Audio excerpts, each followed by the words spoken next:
You are watching NCN.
Thank you very much. I guess the media has been very engaged in very enthralling debate that's taken place in the National Assembly. And unfortunately, what we'd anticipated, which should be a contest of ideas and vision, through all of the rhetoric, that doesn't become very evident to people what we're hoping to achieve. So I just thought that in this more sober environment, that at least I can help to share the difference in philosophy between the two competing sides, and a bit of what we're hoping to achieve through this budget in the realization of the vision that we laid out some time ago through our manifesto and subsequent policy statements by the President. To understand the budget and the starting point from the two competing sides, we have to go back to the financial philosophy of the two parties. Often when we accuse the PNC, APNU, AFC of being a consumption-based party, a party that does not prepare for the future, a party that taxes and spend in a particular manner, people often judge us harshly. They say it's just a label. And so you do have to really examine the numbers to see if this characterization is an accurate one. And today, right at the beginning, I want to take you through some of these numbers so that you yourself can see that what we're saying is substantiated by their own policy. Now, in 2014, that was the last year that the People's Progressive Party presented a budget to the National Assembly. The total budget was $220 billion. The recurrent budget, or the current budget, was 138 billion, and the capital budget was $81 billion. So I'm not going to go through every single year, but let's go to the last budget that the APNU presented. And I want to take you to the last budget, which was for 2019, how those figures changed. So the total budget grew from $220 billion to $300 billion, an increase of 36%. The recurrent budget, or the current budget, grew from $138 billion to $231 billion, an increase of 67%. And the capital budget declined from $81 billion to $69 billion. So what is the capital budget that had little attention? In fact, the expenditure over a 5-year period declined on capital spending. And what is capital spending? Capital spending is where you build your schools, your hospitals, your roads, your bridges, your power plants, your sea defenses. This was accorded very little priority. They set up the basis for future growth in the economy, because if you don't have your port facilities and roads and power and all of these, what I spoke of, then you can't have long-term growth in the economy. And every country needs to invest in a major way to do that. So APNU, in the years they've been in office, they started off with $81 billion in 2014. In 2015, it fell to $39 billion, $52 billion in 2016, $56 billion in 2017, $59 billion in 2018, and $69 billion in 2019. On the other hand, the current expenditure, that is money for rentals of building and vehicles and other stuff, goods and services that you can't touch. Today we can't see it. The capital things, that if they had built them, we would have seen them. Those are the things that were accorded the greatest priority. It's consumption-based. So they spent $231 billion. That grew by 67%.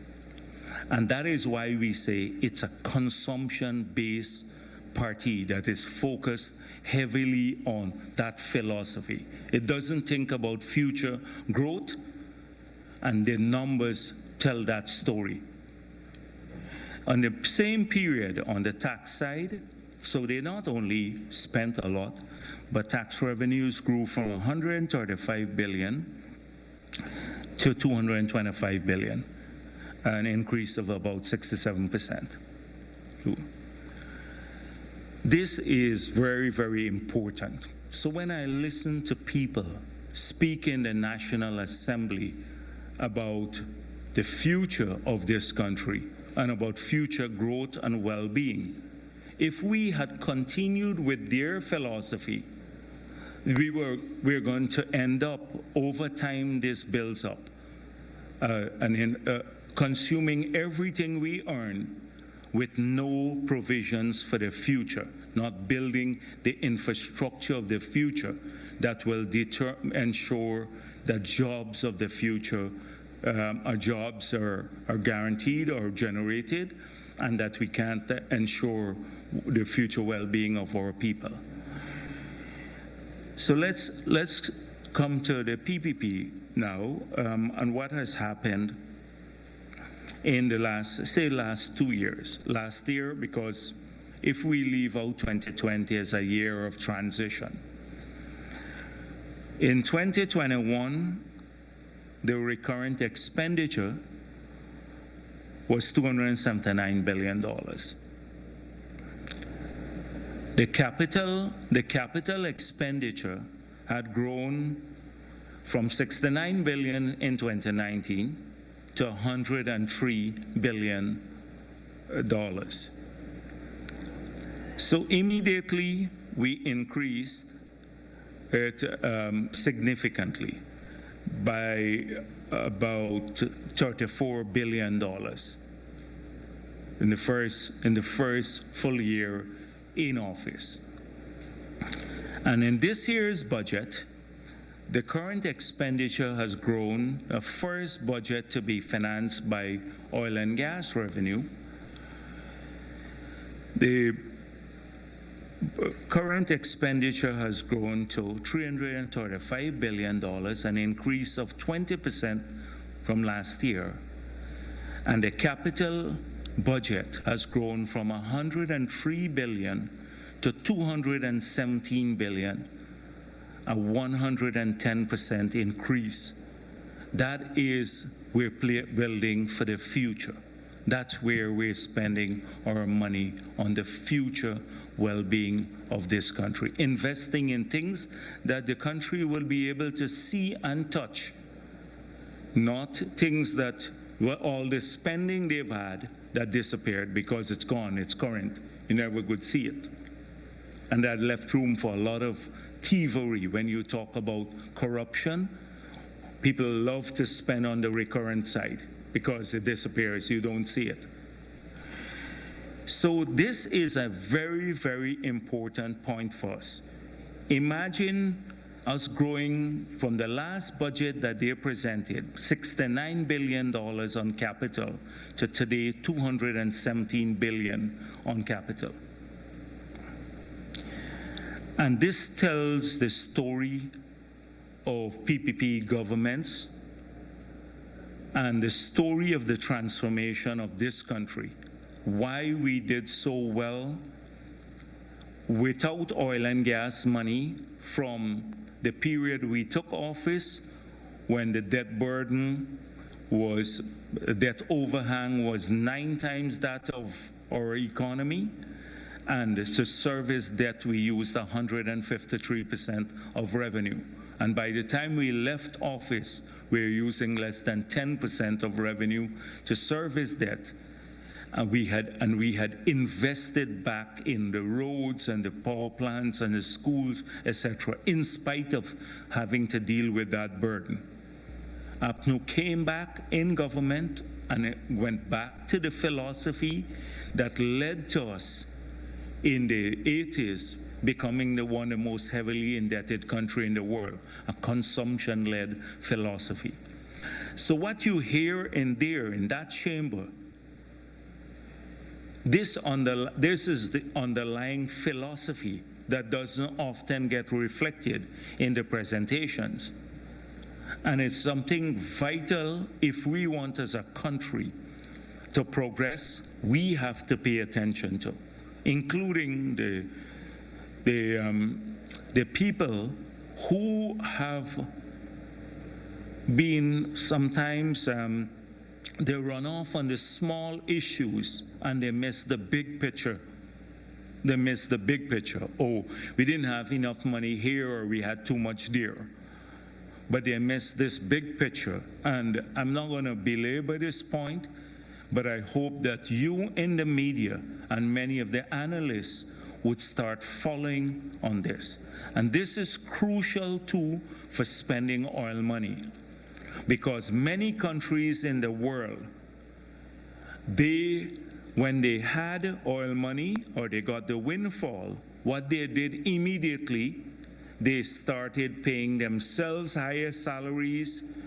They started pushing up the current budget of the country. And when the oil money goes, you're stuck with those expenditures. Or when you had a downturn in oil revenue, like in so many countries in the world, Trinidad and Tobago, we've seen it, Suriname, many parts of the world.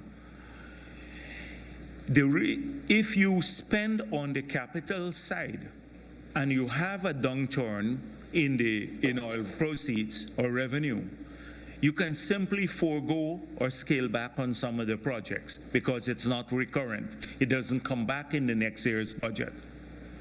And that is right from the beginning. We were determined. We made it clear in opposition that we shall not make the mistake of other countries. That when you get the oil money, do like what they're advocating, they spend all of it immediately on splurging on things that don't bring future benefits to our people and don't bring and lead to gross capital formation in a country, which is vital for future growth and for having a balanced economy, avoiding the Dutch disease, the dreaded Dutch disease.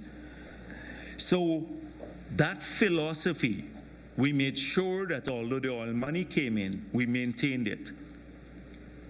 And we also went back to the philosophy, even when we didn't have oil money, we were investing in the future of our country every single year by giving higher priority to capital expenditure, which is vital.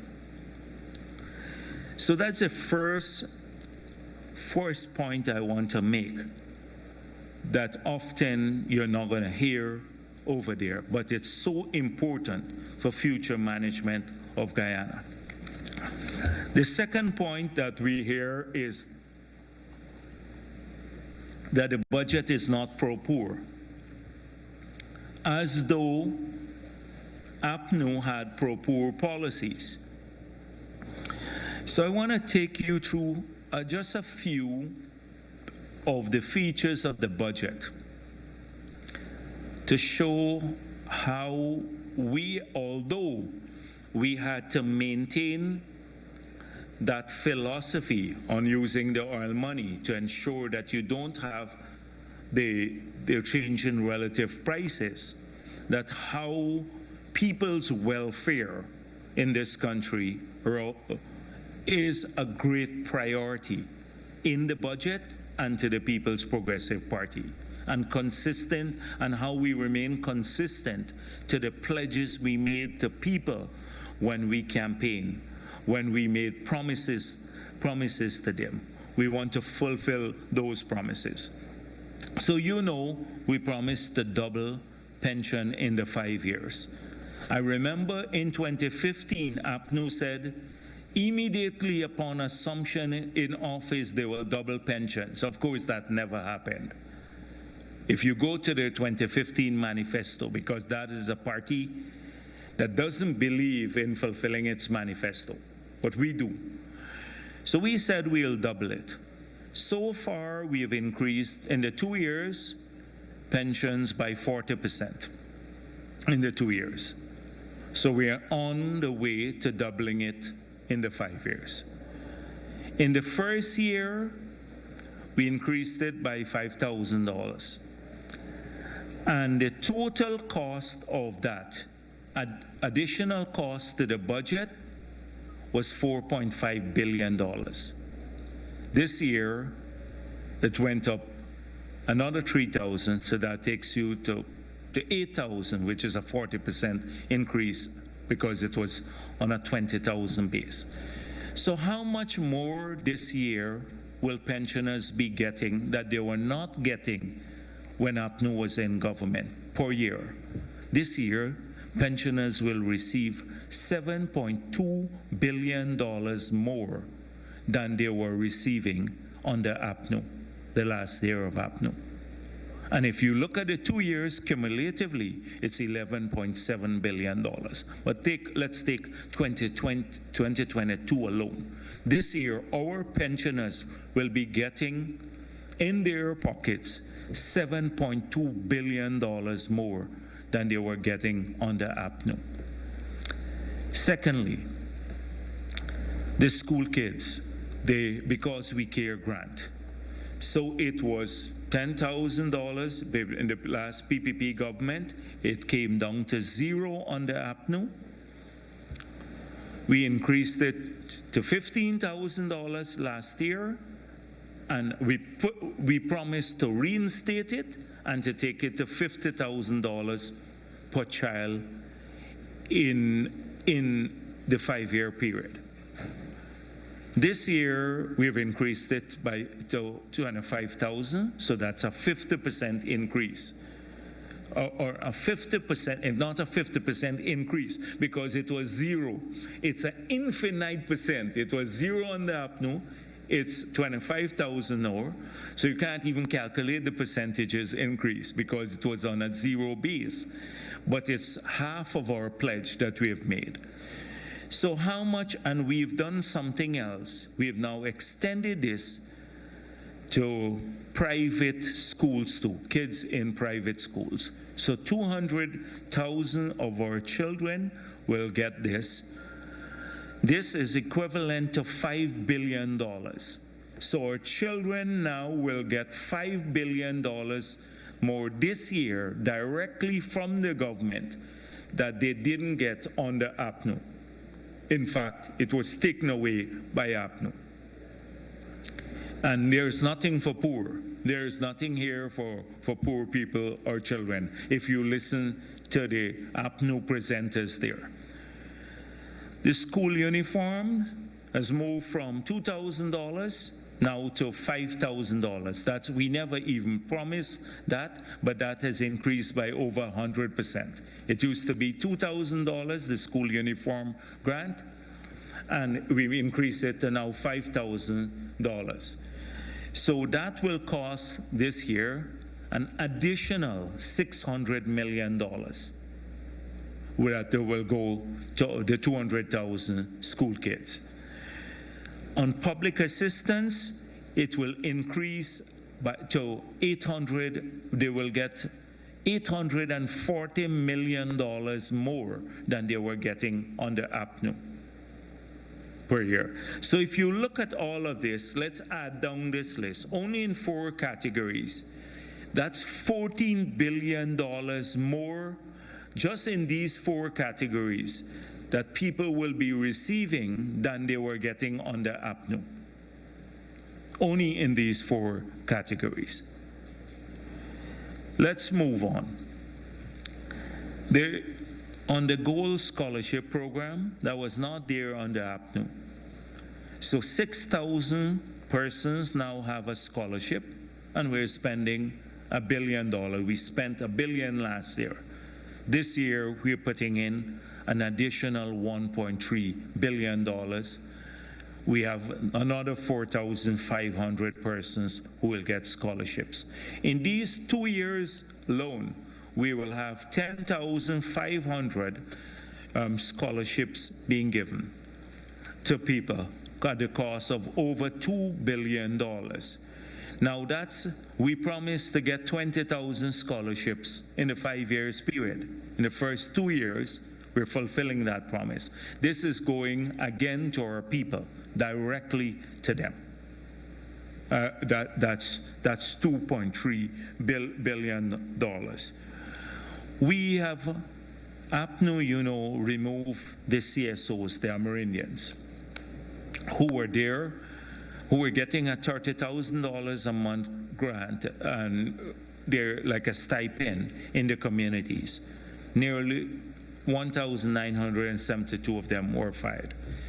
So we rehired 2,000 of those people last year, and now the $700 million that APNU had taken away from the village economies was restored. And this year, the number will increase to 2,500 CSOs, and it will go up to $900 million. So the people in those communities will now have 2,500 people who were not working under APNU or getting that stipend, a small stipend, not real salary. They will get that back, 2,500 persons, and their $900 million will flow into the village economies. That's not pro-poor too. And then the 10,000 house lots. We've given out in the first 2 years more house lots distributed than APNU did in the entire 5 years, on the way to 50,000. We put in the budget this year enough money to do another infrastructure for about 30,000 house lots, because we promised to 50,000 new house lots. And that is not pro-poor too, because this is mainly low-income housing, not high-income housing.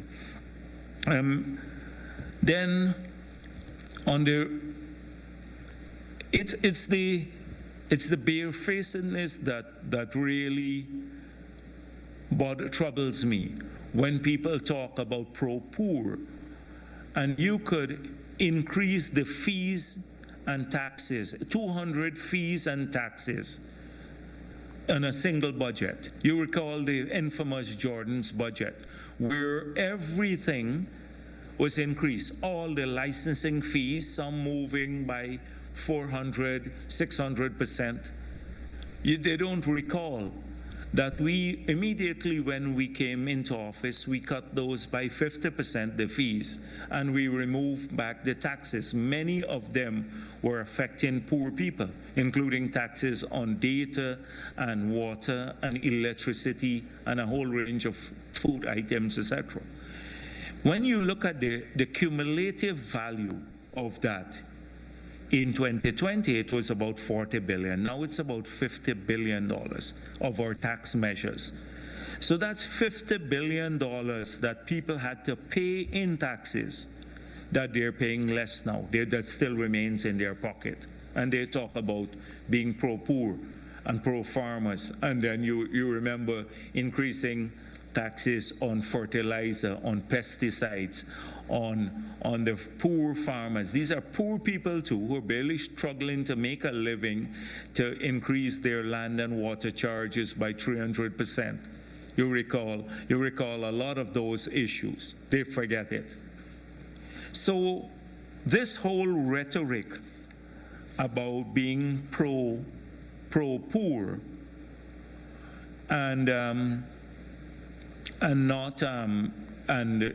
that the budget is all for rich people, it's an utter nonsense. And when you compare track records, that is what I just did. So we have a provision making a deductible if you go and take private insurance now, medical insurance. You get to be able to deduct that, or up to 30,000 from your taxes. They didn't need that because, you recall, the government had a special medical scheme for ministers that they put in place. And that scheme, they were supposed to, government pay half of it, and they were supposed to pay the other half. They never did pay the other half. So you ended up with the government paying all of it, the premium. So they had a preferential scheme put in place for ministers and their families. So they didn't have to worry about a measure like that if you want to take private medical insurance. But we did that in this budget. And the fact that we remove taxes on heavy-duty equipment and all of that sort of thing, and we level the playing field between our bidders and the foreign bidders for the oil and gas sector. It had been a complaint of our private sector, and it fell on deaf ears on the APNU, that the concessions that were given to the oil and gas companies were then extended to the foreign bidders. So when they bid for ExxonMobil, say, job or some job in the oil and gas sector, they would bid net of taxes. And the local people had to bid with taxes involved. So they were placed at a competitive disadvantage. Now we're saying if anyone is bidding for those contracts, the same treatment that the foreign companies get, our local companies would also get. So if they're bidding net of taxes based on the agreement that APNU signed with ExxonMobil, then our locals have to enjoy the same benefit. and it's part of correcting the wrongdoing. So I hear them talking about, oh, trucks and all of this, people getting waivers for truck. If we want to build out the infrastructure in this country, all the highways and stuff, we want more competition. We want our local people to own more trucks and the contracting industry to expand. We need this badly now to build out this aggressive capital program we have. We have to help people to do that. They're obsessing with those issues. Oh, that is for rich people. Well, it's not just rich people. It's a guy who might own one truck and want to set up, supply sand or something. Now he could afford to make an investment in that. So a lot of poor people are going to benefit from this. The rich often find ways of getting creative accounting. Poor people often get the brunt of the taxes. And so a lot of those, if you hear the obsession, oh, it's a rich people's budget, or they choose those measures, the waiver of the taxes on capital equipment, etc., as an indicator that it's a budget designed for the wealthy. It is not. It's consistent with our vision of getting more of our people involved in business. That's the reason why we passed the local content policy, the law. But I'll come to that in a moment. We set aside, since we got into office, the COVID grant. We got money directly to people. The flood relief. We've set aside, because we're concerned about the cost of living. In this budget, apart from all of the other things, we've set aside $5 billion for measures when we discuss with people. We want to make sure that when we discuss with the workers and others, the most affected sections, we can then fund the initiatives to alleviate some of the price increases that they face. You can't deal with it totally because it's imported inflation. A lot of the prices that we simply can't do anything because the acquisition cost has gone up, freight has gone up. But we can and we should find ways to address cost of living too, because it's affecting many of our people. And we intent is there. We set aside a sum in the budget for it to be rolled out in consultation with the people of our country. So I will not go back. I'll not go into any great detail again, because you have heard the presentations there from the ministers about all the other measures in the budget for people, for our communities. We're spending about $3.4 billion on hinterland roads, community roads. They don't see that as benefiting people. About $15 billion now on coastal community roads, and in the town as well as in the villages across our country, on the coast, across the region. That's huge expenditure. Under APNU, the last areas, you probably have maybe total expenditure $2 billion for that, $2-3 billion for roads in these areas, because they paid little emphasis on capital. Now we see community roads as important, a major provision for it in the budget. These are all may not be directly poor, but it goes, if persons can have better roads in their communities, it's also helped them in many, many ways. So I'm not going to try to justify this point because I think the presenters on our side have been making this point over and over. But this budget seeks to balance addressing people's livelihoods, concerns, creating jobs, expanding our economy, preparing for the future, as well as welfare, enhancing welfare of our people.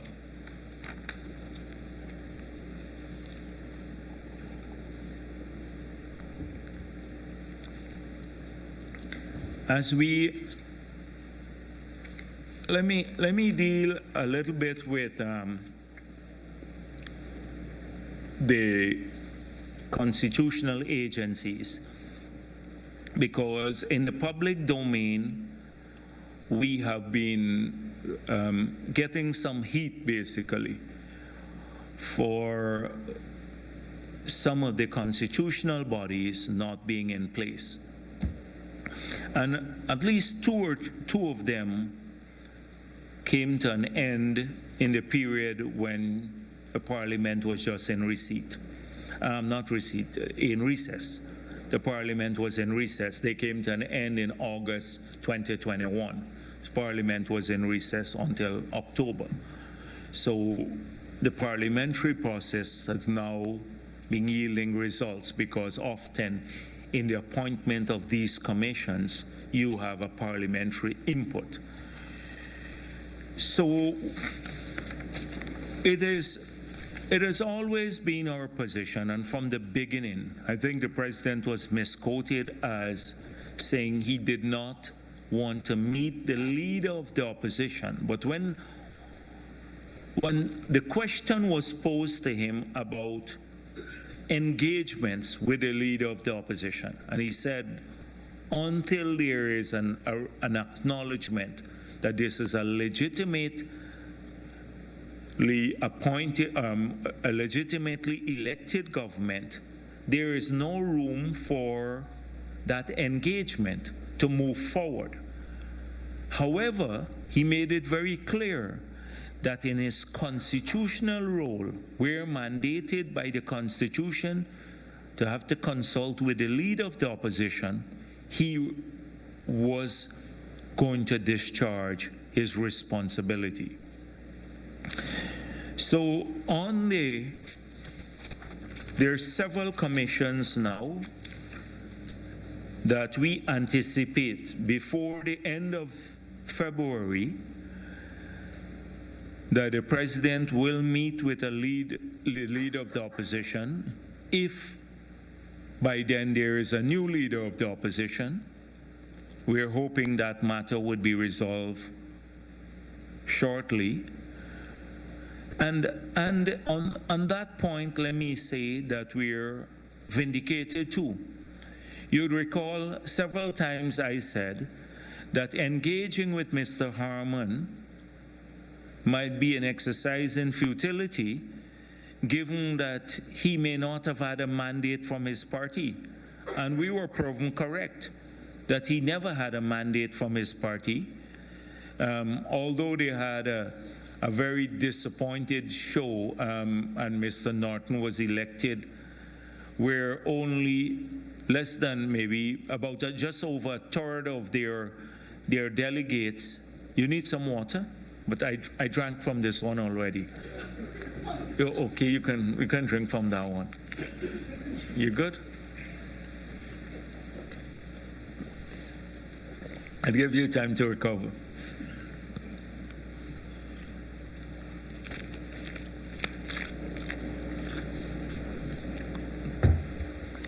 Yeah.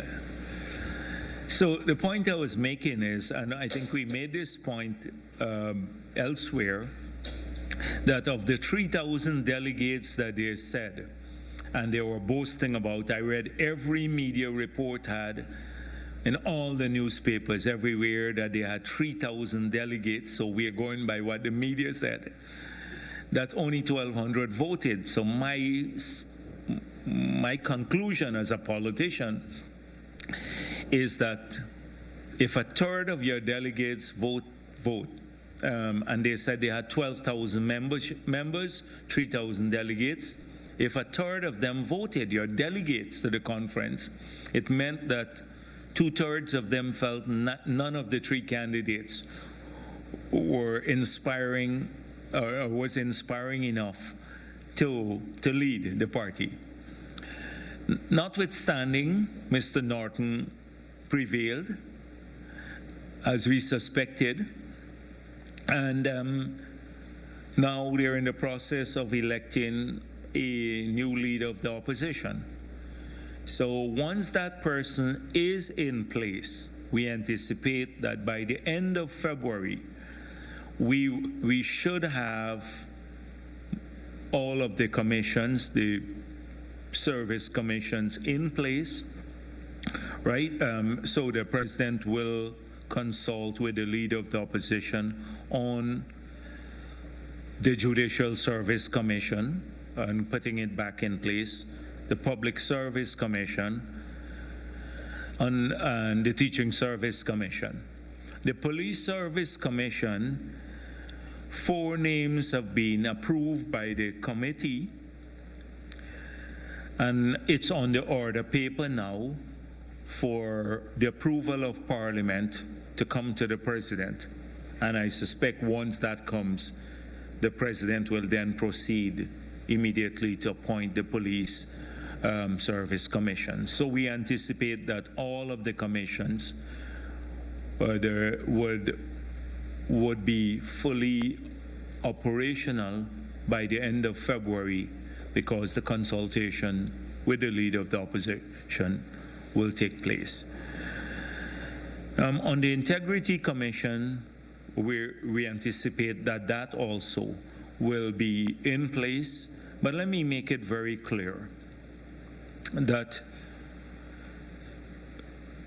the Integrity Commission is not in place, but the law and the Secretariat are in place, and there is an obligation for members to submit.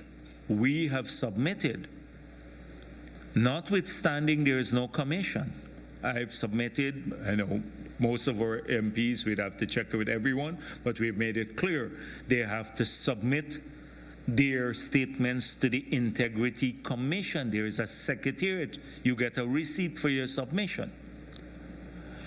So even in the absence of the commission, what APNU did, they not only did not have the commission in place for 3 years, but they refused to take the submissions.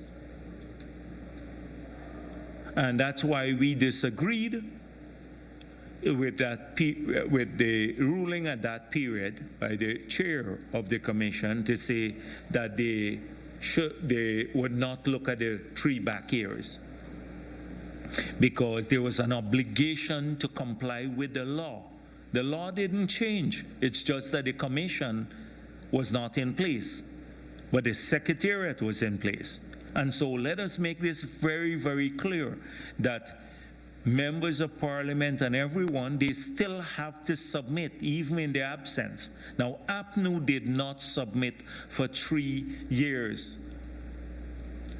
2016, 2017 and 2018, they made no submission. They did not accept any submissions in that period. So that's the difference. There's a huge difference here.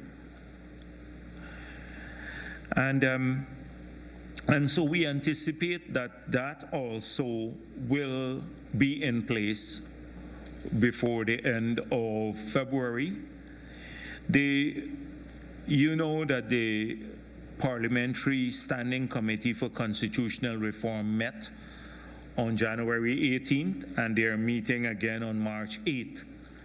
So consistent with the pledge of our manifesto, this year we put in place $125 million in the budget for them to start the work on what we promised in our manifesto, consultations across the country for constitutional reform.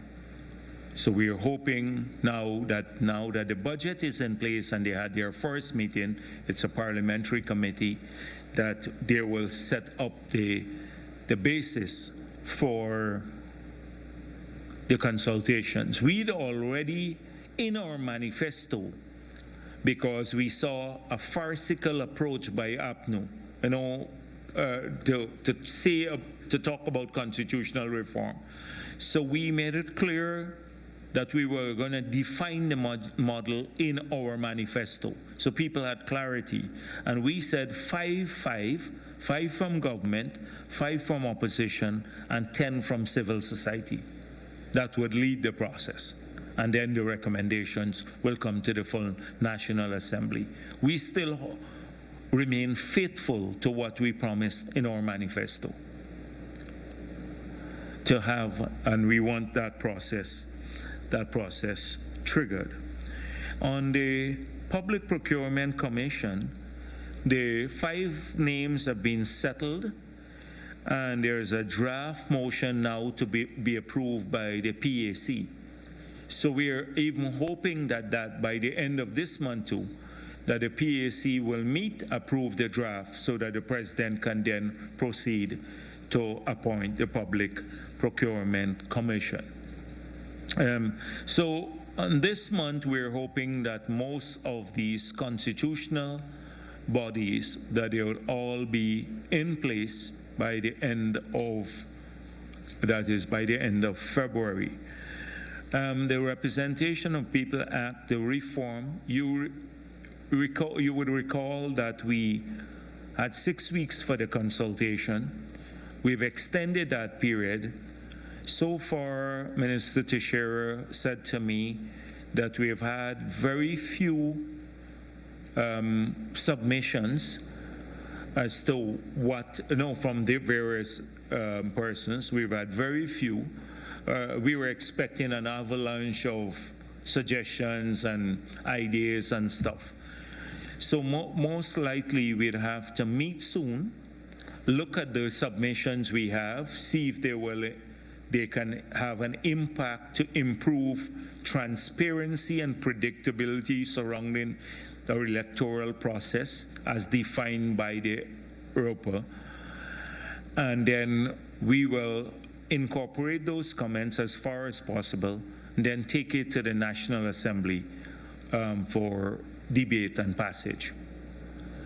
And so we're hoping that maybe within the next month or so, we can also spend time now, because people have had over 3 months of public consultations. We put it up on the website. We ask people to make submissions, that we can move the process along to get to the National Assembly. They will be crucial, we believe, for holding local government elections as a test run, because many of the measures that we are putting in place in that bill could then be implemented in the local government reform, which is greater predictability surrounding selection of people, training, the manuals, publication of the manuals, counting of results, publication of results, all of that.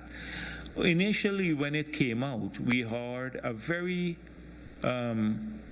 uninformed comment coming from the opposition, that we're trying to split up Region 4. It's absolutely untrue. What in the last engagement we had, in the last elections, I shouldn't say engagement, that was a long-term engagement. It was just an affair. It was like, it lasted a long while. So they had the different tallies being done by the East Coast. We had results for the East Coast, East Bank, South Georgetown, and North Georgetown, because of large numbers. So they were tallying and giving subtotals for each of these 4 areas. All we're saying in the new law, not splitting up Region 4, all we're saying is that you should put, instead of having one RO responsible for the whole region, given the large number of votes, which are like East Coast or South Georgetown has maybe 3-4 times more votes than another region, some smaller regions, then put in separate individuals to run all of these places. So you're not splitting Region 4 up. But they said, the purpose of the bill was to split up Region 4. And that happened in the last election. It's just that Mingo was in charge of all four areas. And that led to a lot of confusion. You recall the so-called 47 boxes that they said didn't have the documentation, when they directed the people not to put those documents in those boxes, but to hand them over to them, and they had them, and then those disappeared. So we are hoping that we can move that forward within a matter of a month, have that table in the National Assembly.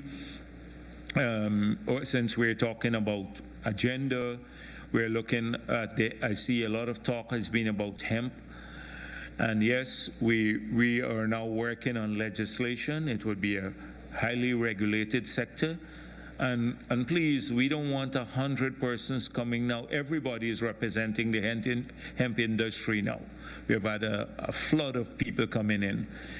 It has to be, the law would be passed first. It would be debated in the National Assembly, tabled there, and then we have to have an orderly development of the sector without any abuse. So since I'm on these agencies, I saw there's been a lot of editorializing about the Transparency International, and whilst they haven't been bad about the general improvement in Guyana and the other countries have made, that maybe we slipped 2 points on the index. And so, frankly speaking, I'm very surprised we've only slipped 2 points, frankly speaking. And because and my fear is that we could possibly go lower when we start and the media coverage starts coming out about where the Public Accounts Committee, now they're started to look at the Auditor General's report from 2016. Remember, in the entire APNO period, practically, the Public Accounts Committee could not get to consider in great detail what took place in that period. The audit reports were tabled. The Public Accounts Committee didn't get to go through it in great detail. So a lot of the transgressions from that period, and trust me, they were egregious transgressions, they involve violation, serious violation, that you wouldn't even find in a PPP era, any PPP era. A minister taking an unsolicited bid to the cabinet and getting a cabinet approval, and then spending $100 and something million on the basis of that approval, which was illegally obtained because the laws of Guyana say that a cabinet cannot approve contracts. It only has a no objection role. So that is in the public domain now, but people read the newspapers globally. They would scan, they would have surveys done. Secondly, the drug bond. That is yet to be explored in its full manifestations. But that over $300 million, nearly $300 million was spent to rent over a two and a half years period a house, a converted house, at the price of $12.5 million a month net of taxes. $12.5 million per month, when the building price, the acquisition cost of the building was $25 million. 2 months of rental would have repaid. And remember that, again, was through no public tender.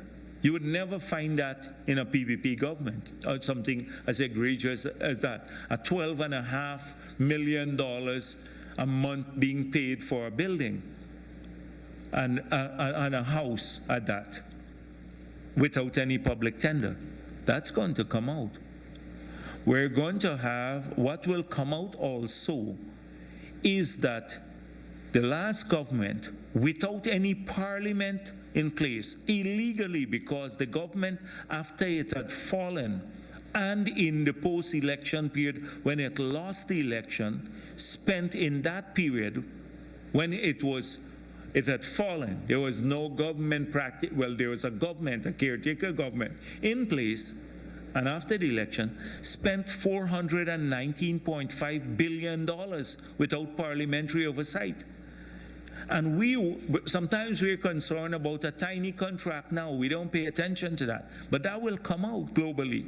And my fear is that a lot of these things, because things happen with a lag, the fact that we charge the Minister of Finance for selling a property that's worth maybe $6 billion or $20 million, don't you think that impacts? They assess countries. They don't care about APNU or PPP.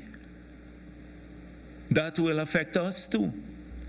And then the fact that we don't know what TIGI, because we checked all of these transgressions and they were muted. They have turned on the mute button in the whole APNU period when these transgressions were taking place. Very muted. Now they're aggressive again. But we don't know what to report because they seem to have an anti-PPP agenda. We don't see the report they send up. And it would be useful if they're transparent organizations for them to publish what report they send to Transparency International. That would be the ultimate act of transparency, for you to say what you're reporting, because they're very selective. You recall when Harman was on some trip, they said they'll have to meet with him to confirm it. So you have a lot of allegations about PPP corruption and PPP involved in this, etc. But we had evidence. I'm telling you about hard evidence. So every day they say we're corrupt again. But this is hard evidence, and those reports are going to be in the public domain because their period that we have now really assessed all of these audit reports. They're going to come out. It seems as though the country forgot that. And amnesia, the same people were talking. And the organizations like TIGI, they don't have any integrity as far as I'm concerned because they're very selective. Now, if you look at also Transparency International, I believe that they're biased against the developing world, particularly people who are darker. I think one time I said it's almost like a blackness index. When the countries that are darker tend to be, they put them as more corrupt. And it's a Western bias against countries like ours, Western. So we have our gripe about that. But on a factual basis, if you look at these things, there may be justifiable cause for the index or us slipping on the index. It could be a function of misinformation by organizations like TIGI because they have an anti-PPP agenda.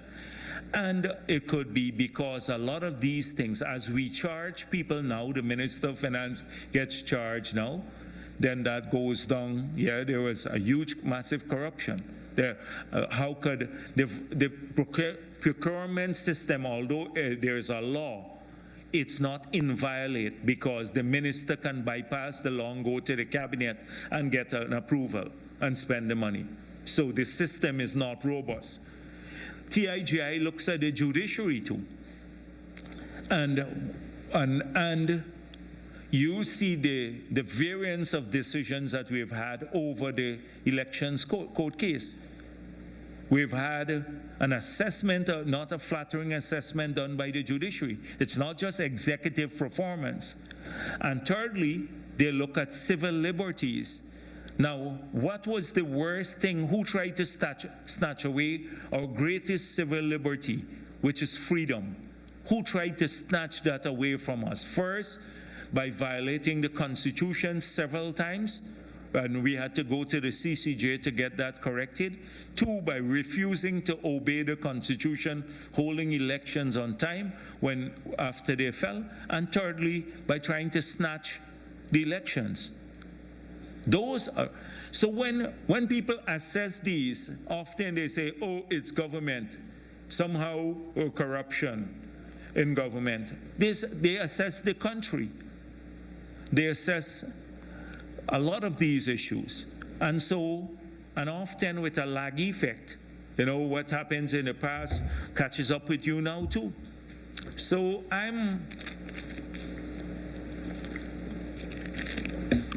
we have to demonstrate that we have a robust system, and that is why systems are in place. We go out, we have a procurement law, we are insisting on following the procurement law.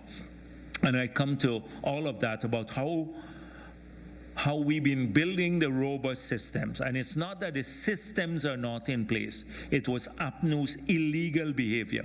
We had a constitution that was clear to everyone, both on the appointment of the head of GCOM and on when you should hold an election, you know, like after no confidence vote. But it's the trying to corrupt the system. It's non-adherence that is the problem. And so we have to demonstrate to organizations like Transparency International, etc., that the system is in place. It's the illegal behavior. But unfortunately, you can't punish. You have to go to the court like that. You couldn't catch the head of state and lock him up because you had to go all the way to the CCJ to get it reversed. This is very important for us as we move forward. So I know when you assess these things, there are going to be a lot of people assessing, but they just look at, APNU speaking about the movement on the TI, their Corruption Perception Index, and they may be the largest contributor to that movement and may affect us long into the future as their wrongdoings and misdeeds surface, and they will surface.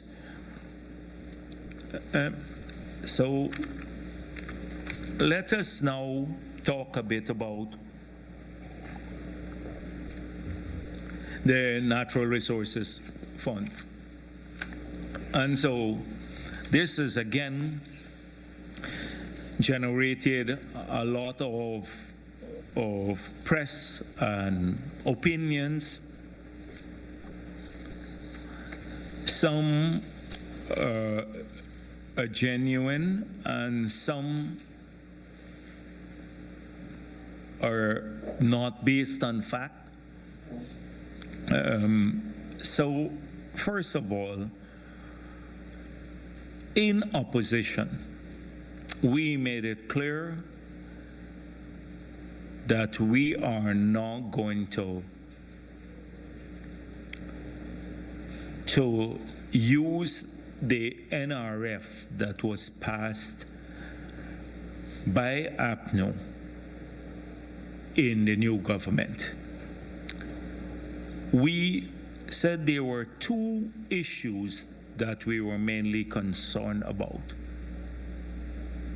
It's cumbersome, and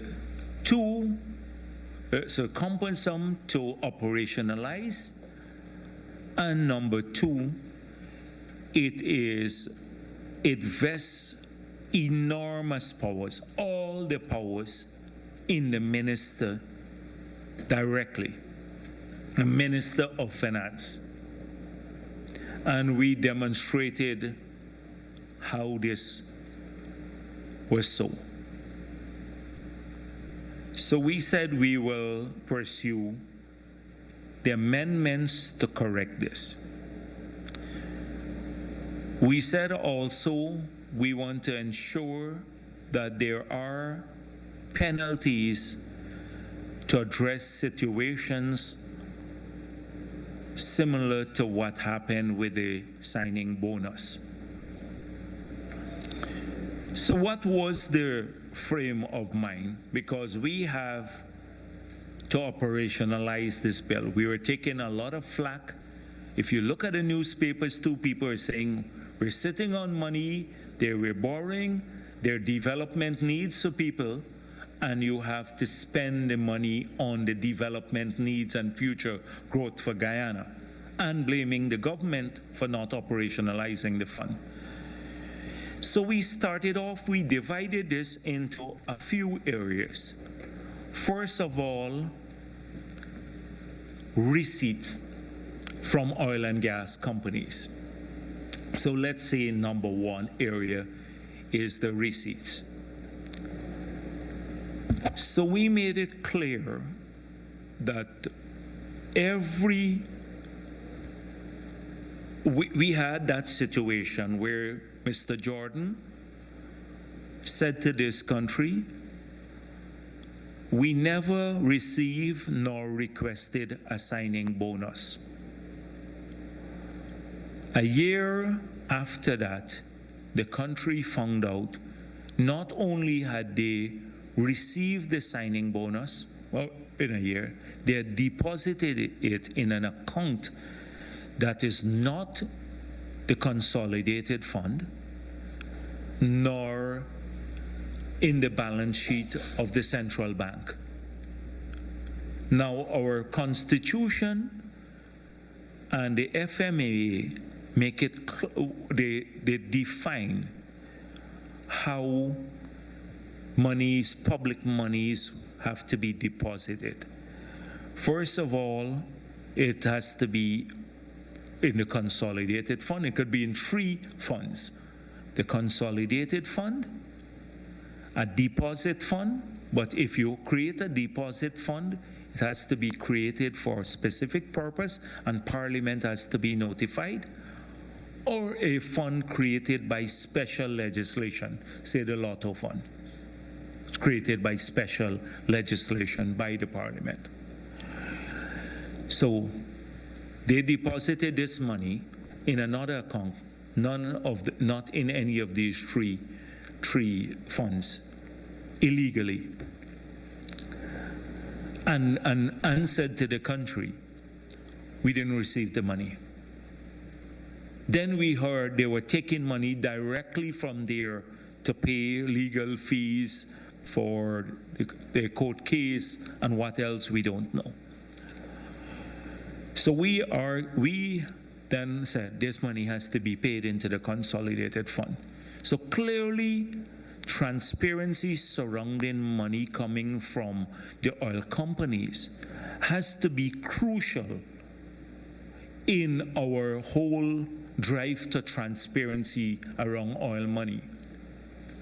And how did we fix that? The first thing we fixed in this piece of legislation is we obligated under the new law, the amendment to the NRF, the minister to publish, which was not there before, to publish in the official gazette and notify the Parliament within a time period for every receipt from the oil and gas, any oil and gas company that will be paid into the fund.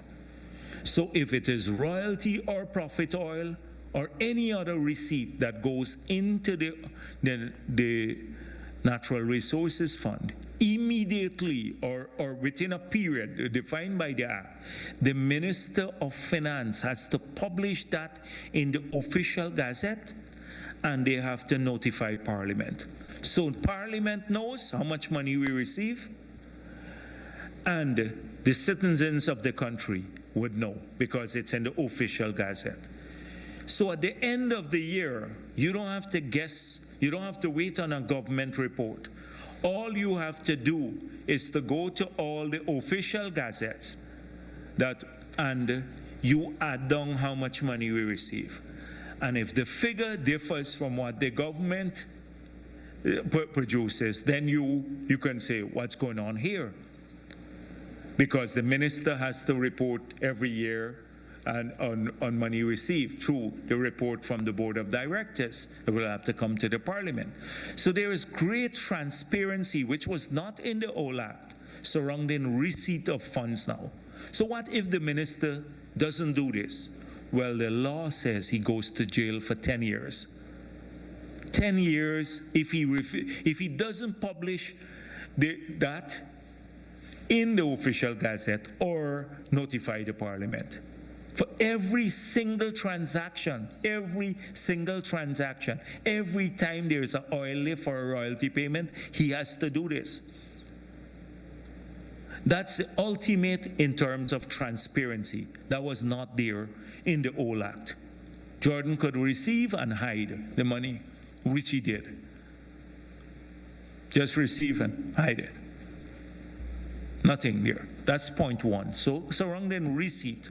So this new act has made the receipt of funds more transparent. The people of our country will know now how much we're receiving. And they don't have to wait to the end of the year. They get it as it comes in, they will know.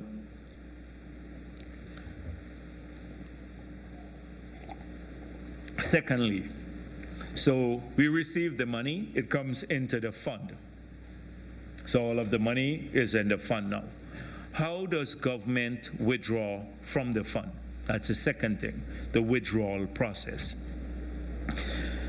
So under the old act, every year there are two sets of withdrawal that could take place. You had charges that you could withdraw directly from the fund, where they could author for all sorts of expenses. We've removed that. You cannot withdraw a single cent directly from the fund except through the budget now, which has to be appropriated. You can't go, nobody can go to the fund and withdraw a single cent now. In the last act, you could have charges that were directly funded from the NRF. That's been removed now. That's one.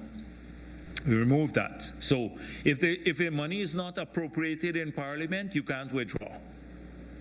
There must be parliamentary oversight over every cent spent of oil money. Can't go to, nobody can say, I'm taking $10 or $1 million for admin expense from the fund. That's prohibited in the new law. So that's the first method of withdrawal. And under the old act, the second method of withdrawal was the Minister of Finance would every year calculate how much he could withdraw. So the calculation is done in this manner. First, the Minister of Finance puts in place a macroeconomic committee, and his nominee chairs the macroeconomic committee. So the economic committee then makes a recommendation to him, just a recommendation to him, how much money they think is sustainable to withdraw from the fund. The Minister of Finance is then solely responsible for determining the final and the fiscally sustainable amount to withdraw from the fund. He's the only person responsible for determining how much.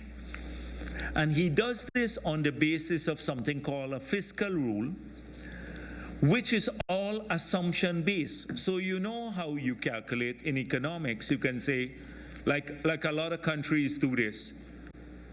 They say if there is a shortfall in the budget based on a revenue, say we anticipate $100 million of revenue, and only $50 million were to come in, then we can draw $50 million from the fund. So what ministers of finance tend to do around the world, they would say we anticipate $150 million. And when you have a shortfall of $100 million now, because you only get 50, they can then draw down $100 million. And who determines the final assumptions made in the fiscal rule? It is the Minister of Finance. Jordan, like under the act, would have been Jordan. So we vested all of the decision making and withdrawal in one man, the Minister of Finance. He decides, and he could manipulate the formula to decide how much will be withdrawn. There's no transparency. Nobody in the public domain will know how the calculations are made, or even if you oppose the calculation. So I could come along as an economist and say, I don't agree with your assumptions. I don't agree with the inflation rate that you're using, but it doesn't matter, because he determines finally what those numbers are. It's assumption based. So what did we replace this with? We replaced this with a fixed formula. No minister has to calculate this now. Nobody has to calculate this every year. In Schedule 1, we said, if we receive X amount of money, up to this amount can come. Now, many people think the whole sum would come, but it says as up to a ceiling of. So you can choose to withdraw less. The Minister of Finance can choose to withdraw less, doesn't have to take it. So, for example, if it says 500 million, or below 500 million, all comes to the budget. Second 500 million, 75%. So that gives you a figure, say 850 million or so. But that's a ceiling. That is not the sum that would automatically come to the budget. He can withdraw up to that level. So it establishes a ceiling that is formula-based. You can't exceed that. And now every citizen of the country sees the formula, they understand it, they can then calculate, they know how much revenue by going to the Gazette we have collected for the year, they can calculate what the Minister of Finance's ceiling will be. You can do that as an ordinary citizen. Everyone in this country can do that. Not one minister, not one person in this country. Every citizen would be able to calculate the ceiling. You will know what it is. So, greater transparency, removal of all the powers vested in the Minister of Finance for withdrawal of funds. And now replacing that with a transparent mechanism. So that's how on the withdrawal side. So greater transparency. On the expenditure side now, so every cent gets paid into the consolidated fund. Every cent that's withdrawn, it goes to the consolidated fund, not separate accounts now. So we went through the receiving the money in the Natural Resources Fund. The government, through a formula that's transparent to everyone, gets some money to come to the budget now, and it all comes into the consolidated fund. Some remains in the Natural Resources Fund. We'll come to that in a moment. But the money that comes to the budget, how does it get spent? So I saw some statements about, first of all, it comes in basically as budgetary support. It comes to the consolidated fund. But it's crucial how it's spent, because, and that is why I started off on the philosophy. So many people see that their capital expenditure, where it matters, has increased by 110% over last year. But on the recurrent side, it's just less than 20%. I see a lot of headlines saying budget fueled by oil money and all of that stuff. But it's not. If you look at the total budget is $552.9 billion. Oil revenue in that budget is $126.6 billion, 23%. It's not the total, it's not just fueled by it. It's the first year oil money is coming in to the budget. But it's only 23% of our total budget, our expenditure. The revenue coming in from oil and gas. So we need to keep that perspective too. Yes, it's important. Oil money is coming in for the first time into the budget, but it's not, you have a bigger budget, a 500 and something billion dollars budget, and this is only 120 billion coming in. So that is crucial. So what happens? People say in the public domain, first of all, that it is not, it is illegal, right? That is illegal. I saw a public comment by one commentator that the expenditure may be illegal because it has to be based on the act, has to be project determined. So this is what it says, withdrawals from section 16 of the act says,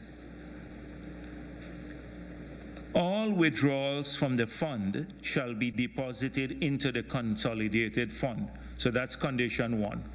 That will be met. Every cent will be deposited in the consolidated fund. And shall be used only to finance A, national development priorities, including any initiative aimed at realizing an inclusive green economy, and B, essential projects that are essentially relating to ameliorating the effect of major natural disaster. So natural disaster projects, but national development priorities. The budget is a development tool. The priorities are in the budget. If we had to choosing to give our pensioners, that's why we say selective cash transfer, we would explore that.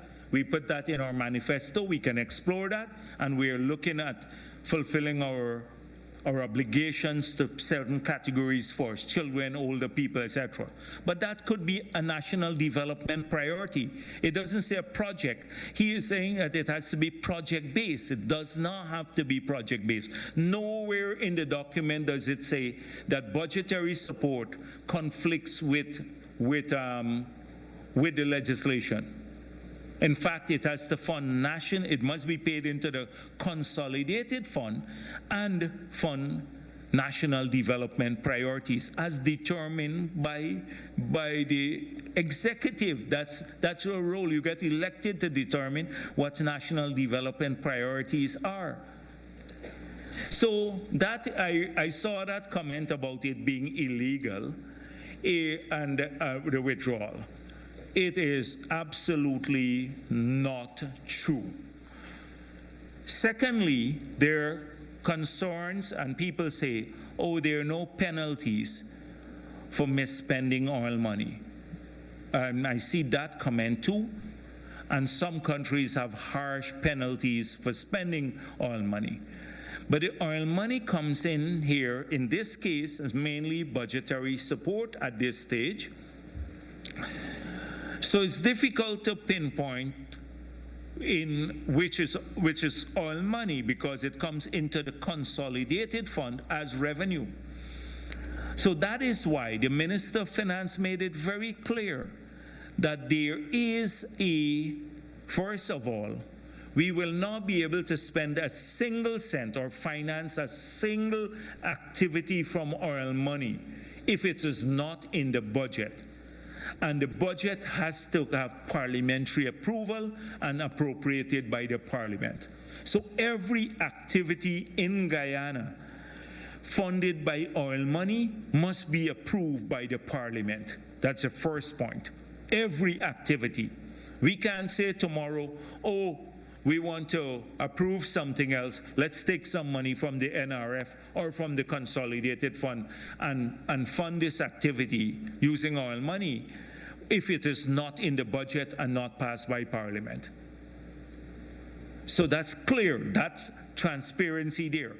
Transparency, the parliamentary oversight of every cent of expenditure. So this is use of money. So we move from receipt of money, enhanced transparency there, to the formula, withdrawal from the fund, now to use of money. all of it consolidated fund, every cent appropriated, so that there's none of that. And then the penalties for misuse, the penalties are enshrined in the FMA and the Criminal Law, the Liabilities Offenses Act. You know, you have the criminal acts. If you steal public money, you can be charged. Huh? Yes, the Criminal Offenses Act. So we dealt with three things so far. We're going on to the fourth aspect of improvement on the NRF. So the NRF now, the old version, had the Minister of Finance in charge of management of the fund. Forget about the part about withdrawal, his ability solely to determine how much was withdrawn. Now he deals with the management of the fund. He is the man in charge. He makes all the decision. Now the Minister of Finance is appointed a politician, appointed by the President of Guyana, a politician appointed by the President of Guyana, who is in charge. So it boggles my mind when we decided to replace the Minister of Finance with a board of directors and determine who the members by qualification, who the members of the board can be. So they have to be technical people. And then in that board of directors, put on it a member of the private sector and a member from the National Assembly. So where the Minister of Finance controlled everything, managed the fund, and he's appointed by the President and he's a politician. Now we're replacing this with a technical board appointed by the President. I don't know who else would appoint them. The President appoints judges. The President appoints the commissions, the constitutional commissions, but we don't want him to appoint a board of directors. But it's okay when he is minister, who he appointed, who's a politician, was there managing the fund. It was okay then. And I see the policy forum loved that because they were consulted on that, you know, and all of that. So this is the issue, and it bothers me that people don't see a big difference. So they're running off now who appoints the board of directors. They can't see the qualitative change. There's a major qualitative change here from transferring this power from one politician and appointed by the President to 5 persons appointed by the President, 3 in his own discretion, which can come but have to be technical people, and then including a private sector and a parliamentary input.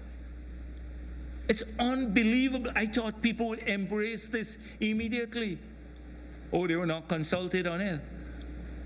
And so that is what we spoke about, insulating, having a group of people make that decision. This is on the management and oversight of the fund. So that's the fourth element. I talk about the receipts, I talk about withdrawal, how we have improved that, I talk about use of money, and now management and oversight. So we change the management for the better. We remove the discretionary unilateral powers of the minister to manage the fund, replace it with a board.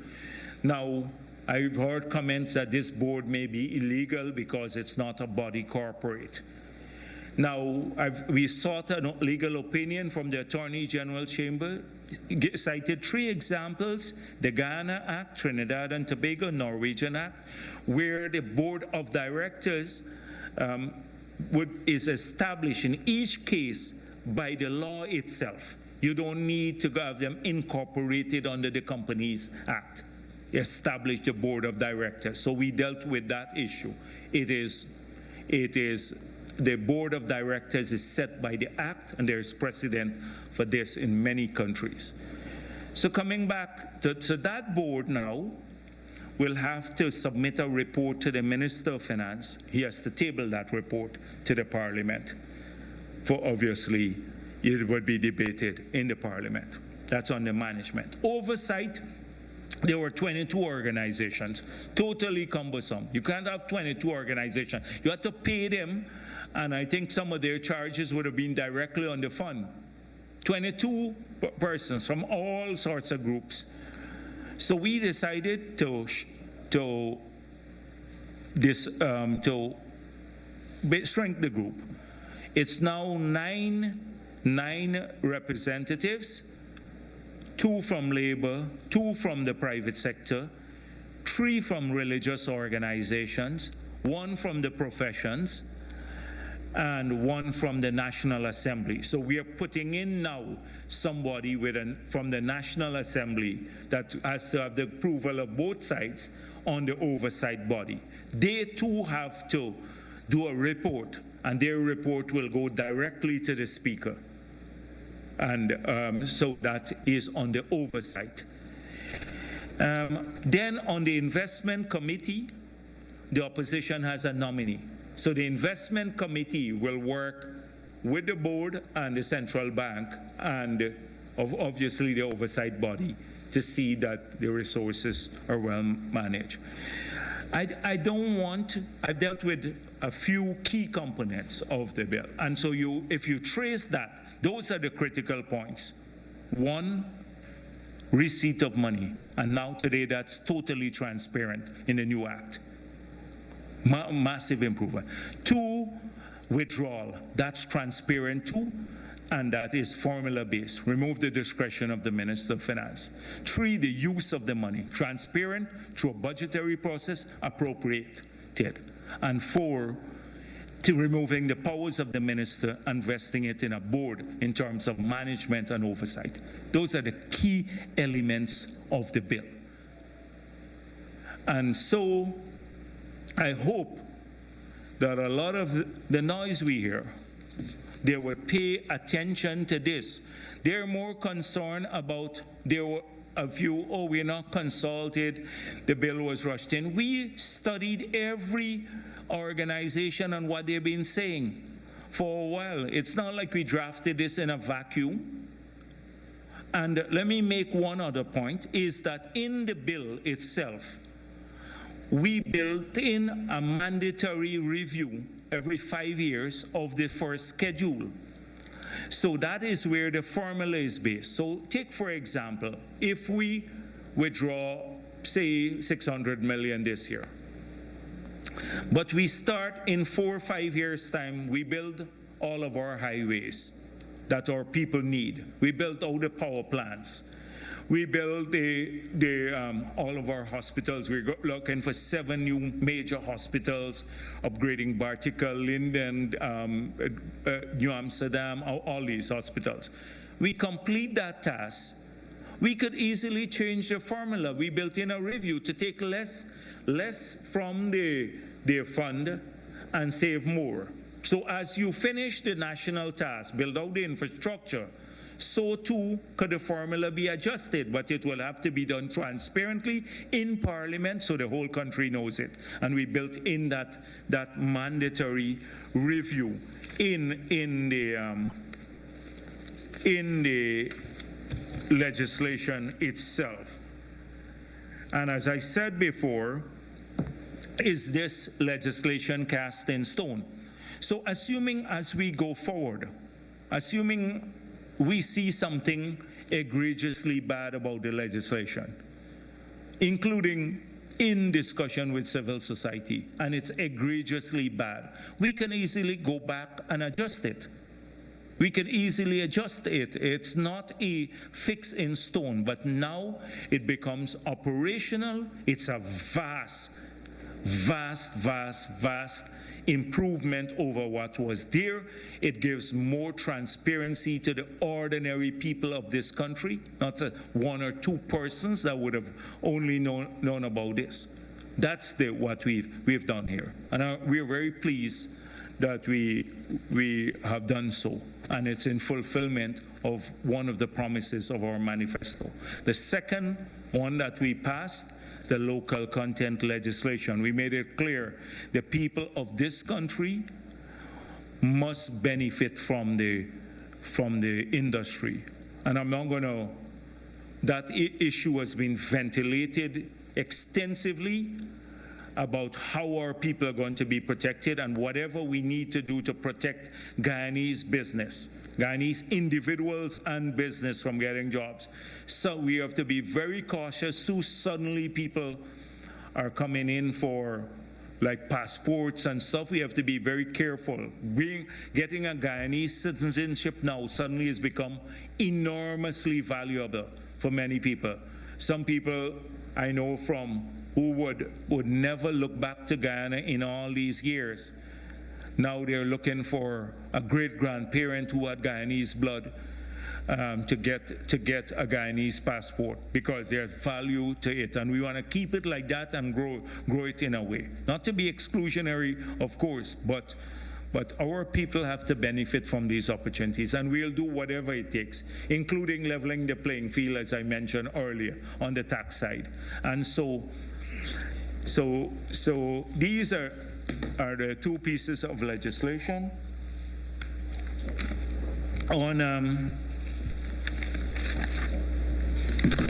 Let me just go quickly with a few other things that may be in the public domain that, and so I didn't speak for a very long time, and I'm using this. So let me quickly tell you, there's been a lot of controversy about the audit, the post-2017 audit. So we have now gone out back. We have a local consortium.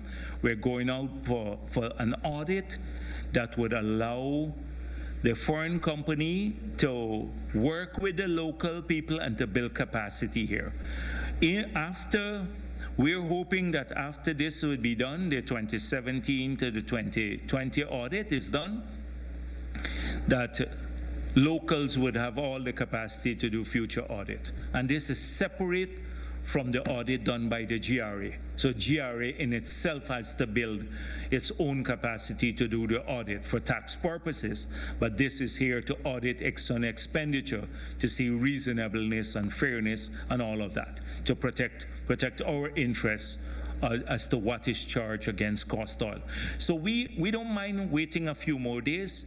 It's not going to change. Exxon is not going to erase it directly, say insist that, oh, there's a 2 years and the time has expired to do the audit. If that happens, they'll have to reopen the whole PSA. And I don't think they want to reopen the PSA. So if they insist on that, so we have the time, but we are going to use this little time, and we've gone out now to tender in the new, to work with the locals to build that capacity. Local content, we're already putting in place the secretariat and the mechanism now. We're getting some consultancies in from Ghana and other places. We started recruiting some staff to get the ball rolling so that we're ready. We have like a 6 months period to get all of this in place. People can still very soon come in and start getting registered, but I think the signal has been sent to the oil companies, and they recognize that they have to work in these areas with Guyanese companies. That list is not exhaustive. We may need to adjust to. If the local capacity is overestimated in the list, we have to give some waivers, but as we go along, we're going to improve on this, but progressively to get more business to our people. But we should fiercely, as a country, defend our right to do this. I see some interlopers now trying to say, oh, we shouldn't be doing this, is anti-CARICOM and all sorts of things. We strongly believe that this is a justice thing. I've seen what other countries have. I've seen Trinidad and Tobago local content policy too. I've seen a lot of things. So we're not backing down on that one. We're not backing down. This is an opportunity for our people to get these to get a chance to be able to be priority suppliers of goods and services and employment to the companies. And the foreign companies are not excluded, including regional companies. If they want to be here too, then come and join with a local company. You can buy up to 49% of the shares in the local company. So you're not excluded totally. And you want to be on that list to enjoy the preferences that Guyanese companies enjoy by their legislation now. So they can participate in the capital of the company.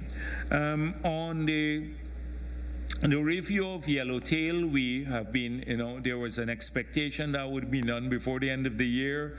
We've had some setbacks. We've been working more. And so we're anticipating the completion of everything by the end of March, latest, by the end of March now. So we have some consultancies in place, and the ministry has been reviewing. They have a draft license. There's a parallel process at the EPA, and we anticipate that by that period, by the end of March, that the review will be completed and the license issued. The gas to energy project, as you saw, we had gone out separately to pre-qualify.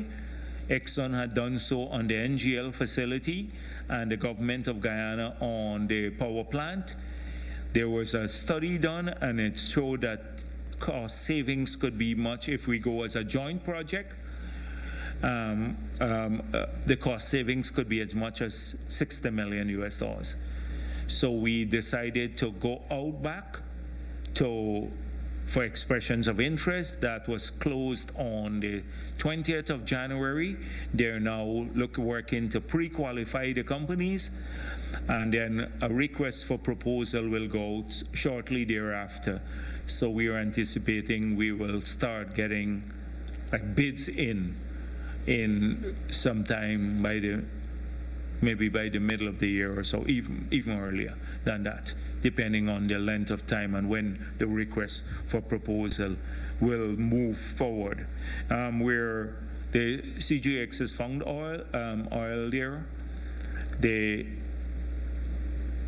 may be now increased pressure a bit, because if they move swiftly to move to a new model PSA, so because we had nobody coming forward now on the basis of new finds to move into a new production sharing license. But given that there may be some urgency now to move with a new draft PSA that will correct many of the things that we found wrong with the last the one that was signed with Exxon. And we made it clear in our manifesto and elsewhere that there would be a new PSA, that any new entrants into the oil and gas company, they would have to come in under those conditions, not the conditions that ExxonMobil did. We're moving ahead on the review of the Petroleum Act.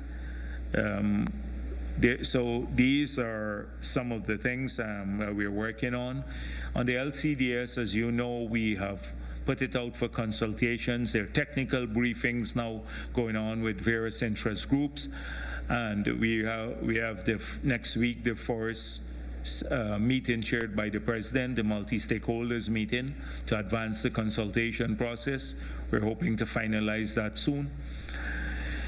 So I think it might be going on for a while. I have about 8 issues more. So, right. Thank you very much.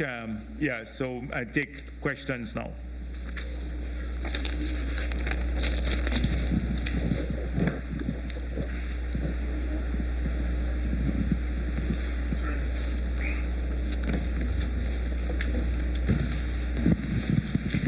Good afternoon, Dr. Jagdeo. Kiana Wilberg from the Kaiser News Oil and Gas Department. Sir, I have a few questions for you. First, starting on the Yellowtail project. At your last press conference, you noted that efforts were being made to get some sort of acknowledgement from ExxonMobil regarding as much as $2 billion in insurance coverage for the project before it commences operations. Can you provide us with an update as to whether ExxonMobil is inclined, the parent company that is now inclined to give us the full coverage insurance, or are they still steering clear of that? Yeah, sure. Secondly, sir, with regard to the disparity in taxes that's paid by locals versus foreign companies, can you say exactly, apart from the measures in Budget 2022, how is the local content legislation now dealing with that, leveling the playing field to ensure that the subcontractors of ExxonMobil and other companies that enjoy a tax-free break, the same is enjoyed by our locals so that they can put forward competitive bids as well? Yes, sure. And can you also say how the legislation deals with local companies that have an issue with finding collateral so that they can get the loans needed to also make themselves further competitive? ExxonMobil, this is on another issue, sir. ExxonMobil has missed another deadline to fix the new gas compressor issue. That was supposed to be addressed December, January. They continue to experience design issues. It's moved back to first half of the year. Can you say if there are going to be any sort of punishment or increase in flaring fees, given that the deadline has been pushed back again? And on the CGX matter that you mentioned, can we anticipate to see better terms in the deal that is likely to happen when CGX decides to go into a production sharing agreement? I'll stop there for now. Sure. Okay, all right then. So let me start with that. The last point, yes. The answer is yes. So the PSA will see better terms for Guyana than the one that was signed for Stabroek Block. Let me just say that. That's the idea, the entire idea with drafting a new PSA and addressing some of those concerns. I don't want to get into too details because I can go through some of the issues that were raised about royalty rate and ring fencing, and all of those issues have to be looked back, tax treatment, whole range of issues. So those would have to be looked at. There are about 10 or 11 areas that we've identified. A lot of them to do with the fiscal terms to have a look at. We also, let me just be very nuanced too, because I like to be clear so people don't understand. We have a window in which we want to accelerate the production to transfer what is a buried asset and might become stranded into financial assets. And so we therefore have to take that into account too. However, the conditions will be better. So to answer that in short. Secondly, on the compressor, the fine is pretty hefty now. It's a pretty hefty fine. And one of the few countries that have put a carbon-based fine on flaring. So I thought that moving it there, so they would have to continue paying. They'd have to pay us, for every ton of emission emitted, where no other emitter in Guyana pays for, not from any factory or anything else. They are paying for that because the emission is the same, whether you flare or you put out burning fossil fuel in a generator. It's emission. No other company or sector in Guyana has to pay for this. So this is specific to the oil and gas sector, and the rates are pretty high too. Well, now the carbon trading market has skyrocketed in the past because of the move upwards of the price for gas. The price for gas tripled in Europe because of supply issues with Russia. So that pushed up the emission trading, the price of the credits on the emission trading schemes. But here in Guyana, I think we had a fairly high level of fine, and that was introduced by us. There are two things on the local content. So it's not, we'd have to do a lot of capacity building for our companies. So the first stage is to get them registered, and we'd have to work with our companies. But those are two areas that are very important that you mentioned. The one about tax treatment, and that's why the minute we discussed this, the Minister of Finance made it specifically that we are going to end this. So we're going to accord them, we're going to give direct instructions that when you bid for any job, you bid on the same basis as any foreign company. You don't have to put any taxes in it, net of taxes. So that's what I said. You bid, you submit bid, net of taxes.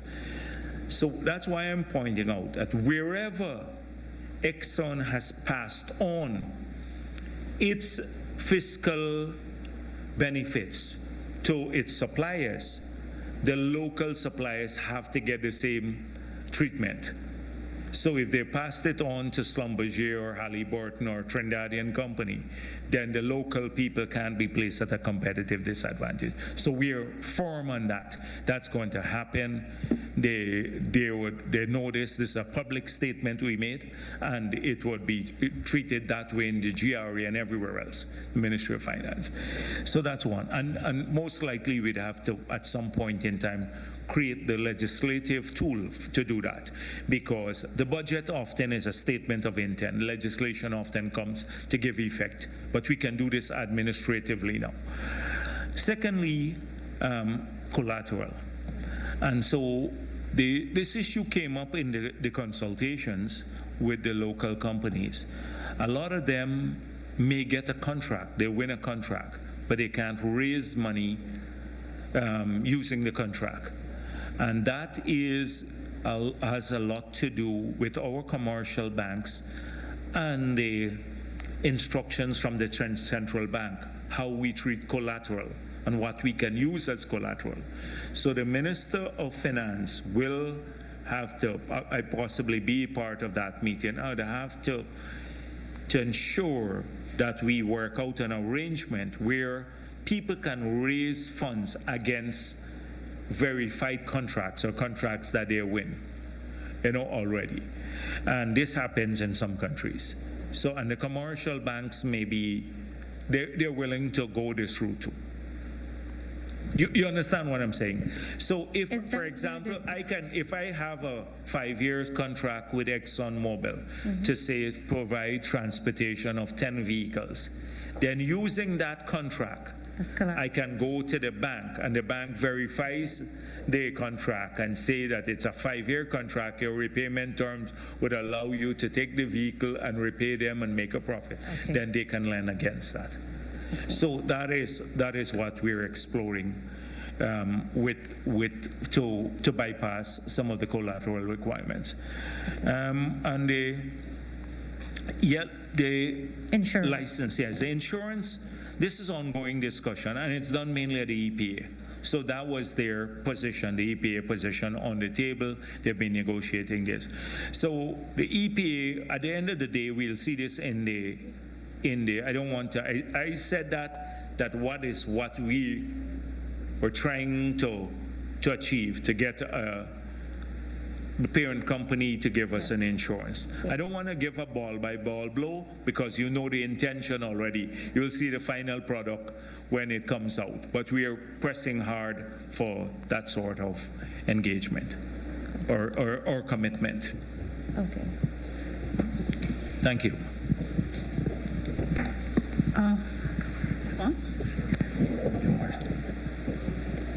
Marcel Thomas from the Starbuck News. I'm trying to get clarity first on CGX. Are you saying that CGX would be subject to a new PSA? Is that it? Yeah, they have to, yes.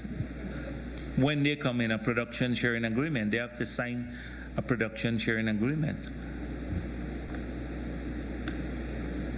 With us, so we made it clear, any new thing, that's a policy statement.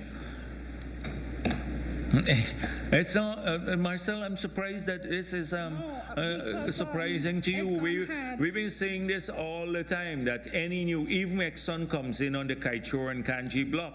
But this isn't new. Huh? How is this new?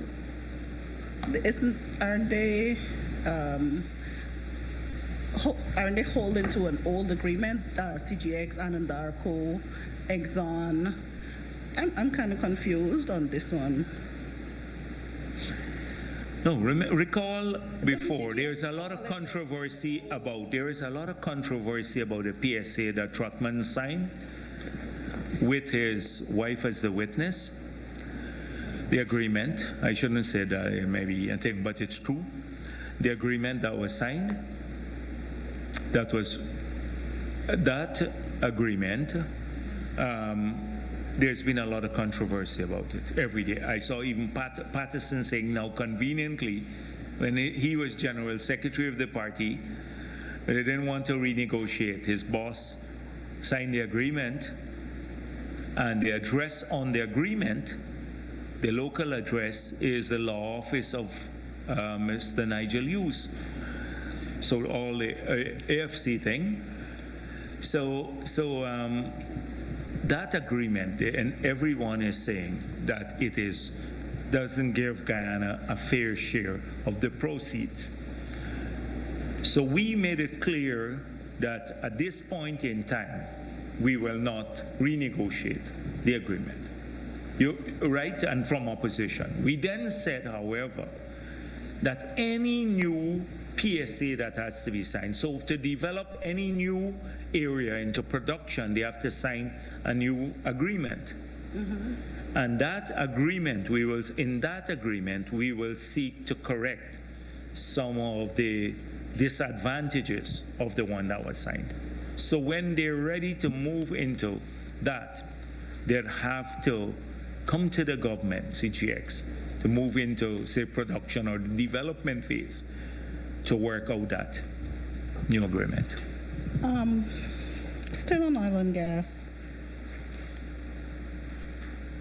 Has Exxon signaled to government that the Liza Destiny FPO would be done in March? And I wanted to They know could very well have. I don't remember. I don't have day-to-day responsibility of the sector. It's easy to ask the minister. There's a minister. I don't know if they signal to him, because those would be routine transactions. I deal a little bit on the policy side. I deal with the policy issues mainly and stuff. And once the policy is in place, I then move on. It's administered by the ministry. Okay. So you can easily, if they signal that. Finish with that. NRF. Yes. That issue, it keeps being repeated that Parliament would have an oversight. But how do you account, Parliament is both opposition and government, how do you account for the opposition's input when government has a majority, and government can very well use that majority, or would very well use that majority, to nominate their person on the board for the NRF? Okay, so there's always that possibility, but we want to make sure that we have somebody that has the confidence of both sides, and we will aspire to do that. But yeah, so go on. Mm-hmm. So you aspire to ensure that there's but recall, recall what was there before. Before this board was in place, the minister appointed by President Granger as a politician was in charge. But Dr. Jagdeo, we're not looking at the before. We're no, but we always have to. And transparency. There were objections even to that one. All right. We were looking ahead, and that's why we looked ahead and we put in place a board. And that's why we're asking about better accountability. And I assured you, we will try to get someone who has the support of both sides. Okay, and my final question. Your signature on the $2,000 note. Oh, I see that as a controversy. That was Not a an overhang from the past. Maybe that will change in the future. You should ask the president. That's the president. Why can't I ask you should you? ask the president about that. Ask the president about that one. I'm not answering that one. You ask the president about that one. The president ought to, is the president's signature on in the Gazette, not mine. Mr. Jagdeo, Kurt Campbell, Newsroom. I just wanted to ask you about how plans are progressing on auctioning the remaining oil blocks as was promised for the third quarter. Okay. Additionally, and I don't mean to labor the question, but I wanted to know if you'd be willing to provide at least 2 examples of how the new PSA will differ from the old one. And thirdly, on the question as it relates to flaring, I wanted to know if government is comfortable with the flaring as long as Exxon continues to pay those hefty fines that you talked about. Well, clearly the last point, we would like the flaring to stop. That is clear. There is a no flaring policy in the environmental permit. So if you just wanted the money, we'd say, don't flare as much as you want, and then we just collect the money. So there is a no flaring. But this is a real problem because they have to pay for this. They have to pay a fine. So I think they want to fix it too, but it's a real problem. It's not getting fixed. So that's clear. We support a no flaring policy. They have issues with this compressor that's been going on, hard to resolve. But whilst they're not fixing, whilst they can't fix it, they have to pay for the flaring. The one about, as I mentioned before, I don't want to get into the details, but I just mentioned 3 areas earlier, like ring fencing, fiscal terms, rate of royalty, all of those issues can come back in the new PSA. And what was the first one? Sorry. It was about the auction of the oil blocks. Oh yes. So we're looking at that. That's why we said the third quarter of 2022. So we're looking at the relinquishment to see that all of those who have to relinquish, they relinquish the property. We're yet to make a determination, however, and we've been receiving lots of advice that we should pay and go with the seismic, that you could possibly increase the value of the blocks if you auction them. But that also has a downside. If the seismics don't come out well, you may have less of an interest, and it requires upfront expenditure. Or alternately, just auction the blocks off as they are, and then you may get a price. It may not be a very high price for the blocks because people don't know what's there. They don't have seismic to interpret. So that we have to solve that issue one way or another. And then there's been a third suggestion, something that we'd explore a long time, but we may have to return to, that whether we want to vest all these blocks into a national oil company. And that is something that has surfaced back. I'm not saying we have decided on that, but a lot of countries have done that, keep for a national oil company. But that requires, in this era, it is very hard to raise financing for exploration and development. And this is big bucks you're talking about, billions of dollars. So that is acting against going forward with that idea. I'm just being open with you, what's the issues there, but definitely those decisions will be made so in time for the third quarter, so we can go through a transparent system. Sir, Navendra Siraj, Guyana Chronicle. Yes. Can you disaggregate the proposed expenditure, the proposed capital expenditure into the sectors, and possibly reiterate what are some of the big projects? Every minister does that, and it's a part of they got a budget at a glance or something. There's a budget at a glance. So if you do that, I don't want to go through that here. I want to deal mainly with the policy. So just look the budget at a glance. It tells you how much money in each sector And there are really great initiatives there. Like we have 300 million for small business. We have, like I didn't mention this yet, we have money to hire, give temporary employment to over 8,000 people in Guyana because in areas where you have low employment. We have money in the budget for the co-investing for areas where you have high unemployment. So, like for example, some areas in Essequibo, building the call center shell and getting people to operate the call centers. We did that in Linden, building out the shell. So a lot of those initiatives, don't get stuck too much with the numbers. Look at the people initiative behind many of the numbers. But the numbers are self-evident, and they're there in that budget at a glance. I don't want to deal with a lot of those. You'd hear them in the debate. I'm not even sure I'd speak. Last question. Can you say if there are provisions in the budget for preparations for LG, or whether GCOM has requested funds for the... Yeah, there are provisions for local government elections. There are provisions. But that decision has to be made by not by us. GCOM has to tell us, because often it's the executive people look to, but it's a GCOM constitutional body that makes that determination on readiness. So I just wanted that clear. Okay then, thank you very much. Okay.